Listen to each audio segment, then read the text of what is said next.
My name is Ryan Pace, and I'm a member of Team YFB. Just for a little background, my major is business entrepreneurship, and I'm currently minoring in aerospace studies. I'm an active member of Air Force ROTC program, and I hope to graduate as a second lieutenant in the United States Air Force in 2016. The characteristics that I utilize to be successful in the ROTC program make me an important asset to Team YFB. Out of all my positive characteristics, I consider myself a determined individual. Hello, my name is Jesse Miller and I'm a member of Team YFB. I grew up in the small town of Burnville, Pennsylvania and attended Tolpahocken High School. I am currently an undeclared major with an interest in business management. My decision to pursue business was largely impacted by my talent in accounting and finance, as well as my ability to be a leader. My goal one day is to manage my own golf course in California. Hello, my name is Gabriel Nazarino, and I'm a member of Team YFB. I'm from Goshen, New York, and I'm currently a student at the Sidhu School of Business and Leadership at Wilkes University. As of now, I'm currently an undecided student, but I hope to major in entrepreneurship, and someday I hope to start many small businesses. Hello, I'm Muzuna Shnefi, a member of Team YFB.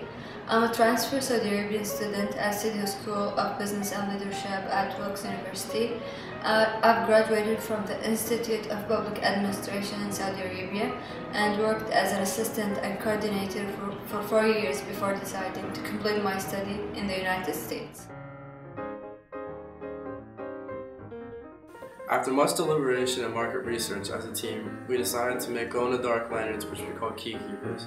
Key keepers provide individuals with an easy way to keep track of their keys and identification cards, all while being very accessible. The nice thing about the key keeper is it can be kept anywhere, around your neck, in your pocket, or around your wrist.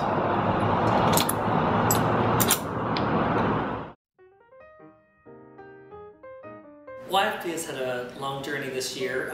The team originally started out with 7 members last fall. Unfortunately, 1 dropped out in the fall and 2 halfway into the spring semester. But the 4 that remained are very strong academically. They worked really well as a team and pulled together to complete the year successfully.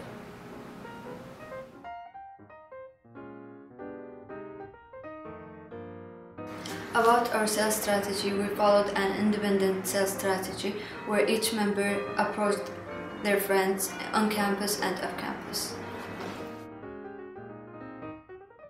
For our sales activities, at first we spread information about our lanyards by word of mouth. After receiving our lanyards, we proceeded with going around campus, our dorms, and going around the sub to sell lanyards. We also contacted friends and families at home to see if they wanted to buy our lanyards as well. We ordered our lanyards through a company called Suntech Limited. They were our main bid. I personally handled communication with the company via email. Once we received our lanyards, we deposited the 100 lanyards at Kirby Hall. Regarding the sales, I was the one who sold the most, 32 lanyards. I've reached this amount by taking advantages of seeing my friends and relatives during the spring break. They came from different places, Miami, LA, Washington DC, and Boston. Also, my friends here at Wilkes Barre bought some. I just want to say thank you to all of those who support me by buying our product. Overcoming the loss of teammates is one of the more important successes we achieved. Also, being able to establish an efficient team environment was one of our successes. One of my responsibilities on the team was to be the accountant for the business. For the money management portion of the job, I proceeded to enter all financial statements into the business into a general journal. To keep track of the transactions, I included the date, the note, and the numerical value for each transaction. Creating the income statement, I remembered the formula, revenues minus expenses equals net income. So I took the amount of revenues earned through sales and I subtracted it by the cost of goods sold. After performing this calculation, I now took the gross income and subtracted the interest expense to calculate the net income for the income statement. After completing the net income statement, I proceeded to create the retained earnings statement. The retained earnings for the previous period were added to net income for the current period ending by Adding the net income with the retained earnings from January 1st, 2013, I was able to calculate the retained earnings for the period ending April 30th, 2013. For the balance portion sheet of the accounting books, I broke down the various parts of the accounting equation: assets equals liabilities plus owner's equity. To start with the assets, I added the cash earned through sales plus the value of the leftover inventory. The resulting calculation, called total assets, will be balanced against the total liabilities and owner's equity. But before they can be balanced, I had to calculate the owner's equity. After completing the balance sheet, the statement of cash flows was put together using the data from the previous statements. For the operating activities portion, all the cash received from the customers was stated along with cash paid for inventories and shipping. Since no investing activities were involved in the business, there was no stated information for the category. The final category of financial activities includes the cash the team received to purchase the inventory and pay for shipping. In addition, under the same category, the statement of repaying the loan was included along with the interest for the loan. For the entire duration of our business, the selling price of our liners were $5 a unit. At this price, 56 units were sold during about 1 month time frame.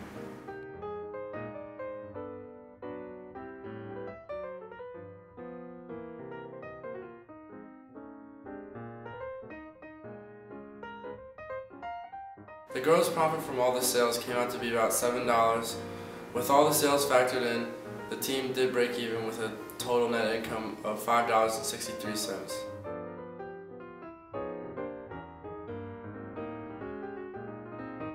I'm pleased to reflect on my experience this semester in IME 152. I feel that it was a successful class which taught me how to function in a team and as an individual. I found the team activities fun, challenging, and stimulating. I've learned that it's important to understand the market in order to reach the maximum earning power, as well as the importance of having the ability to recognize and fix your mistakes as soon as you notice them. To conclude, I can say that after 3 months of classes, IME is about to end. The information that I've gathered during this time will definitely be put to use in my future career. This course has provided me with a solid foundation in the business world. Also, this class will be beneficial in any business-related classes I will take in the future. About what could have been done differently, I think that if we could manage our time a little bit more, that would be helpful. For future IME teams, I would say IME is a great course. As a team, just stick to each other, be flexible, be understandable, and be able to cover each other's place. I feel like I've grown a lot because of my IME experience. My IME class made me more knowledgeable about the basics of business, and it showed me the amount of work it takes to start a business. And overall, it really taught me how to become a more reliable person. For example, I'm nowhere near as bad as a procrastinator as I used to be. I would have held organized team meetings much differently. I would have probably held more meetings in the first place, and I would have created a rubric where we'd have to touch key points and discuss them each meeting. Also, follow your Gantt chart. It's really important that you get tasks done when you set them out to be completed. You never know what complications will surface. With the completion of the spring semester that IME experienced, I know I've personally grown as an individual. Before the IME experience began, I expected nothing special during my first year of studying business. However, the surprise of running a business presented a high amount of responsibility towards a goal, along with an aspect of leadership. Looking back at the experience as a whole, I would have done things differently. In regards to the product, I would have chosen a service-based business rather than a product-based one. Along with the business type, I would have preferred to go with a higher quality product in exchange for price. People are willing to pay more for a high quality product instead of a low quality one. In the future, I would advise IME teams to choose a service-based business. In addition, I would try to establish a planned time period for meeting in the future. Not everyone will be able to attend the majority of the time, but get work done no matter how many people can attend. One of the ways I grew from the IME experience was by learning how to work on a team through a business aspect. I think we should have ordered our product earlier so we would have more time to sell. We could have also started to take pre-orders as soon as we had a picture of the lanyards. My first bit of advice is to meet every week, even if it is only for 30 minutes, and even if there's no work to be done for that week. Meeting more often will help everyone to learn more about each other. Another bit of advice is to delegate tasks throughout the whole team as soon as they arrive. The earlier you get started on an assignment or a product, the better your chances are of being a successful team.